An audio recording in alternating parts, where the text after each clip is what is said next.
Ainsi va la vie. Ainsi va la vie. Elle avait tout. C'est-à-dire ça, belle femme. Elle était belle. Elle avait tous les likes, toutes les vues, tous les abonnés qu'il fallait. Elle avait toute la popularité que tout le monde souhaite. Likez, tapotez, abonnez-vous, mettez les cœurs, faites-moi des cadeaux. Elle avait tout ça. Et où est-elle aujourd'hui? Elle est partie par le chemin de tout le monde. C'est vrai qu'on va tous partir.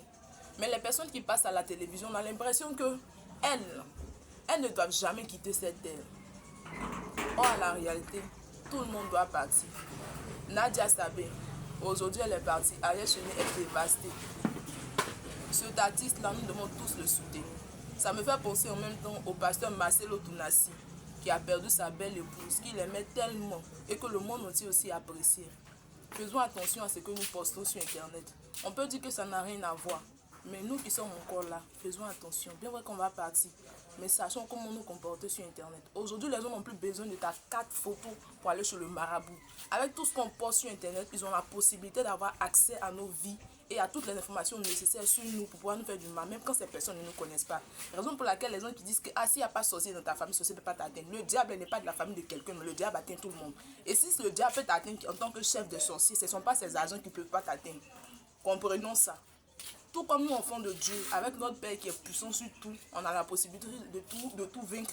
Ainsi, ils sont aussi. À nous d'avoir de la vigilance, de la sagesse. Sachons marcher. Il y a quoi Ariel Cheney.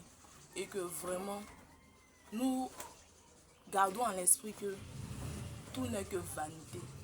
C'est le moment de nous préparer pour ce qui nous attend. Le plus mal, c'est-à-dire ce qui fait le plus mal, c'est pas la mort elle-même. C'est l'incertitude sur son salut. On se demande, est-ce que réellement je vais être sauvé? Et ça fatigue, vu le poids du péché. Que tu aies été bon, parce que ce n'est pas tes actes qui te sauvent, c'est Jésus. Donc que tu sois fan de ta religion, Jésus n'avait pas de religion. Jésus était juste un maître qui imposait ses règles et qui voulait qu'on les respecte parce qu'il sait que c'est bon pour l'au-delà. Arrêtons d'écouter les philosophies et autres, il n'y a rien dedans. Donnons nos vies à Jésus, c'est important. Surtout pratiquons et demandons à Dieu de nous aider à terminer la course. Parce que c'est possible de commencer sans terminer. Que Dieu nous bénisse.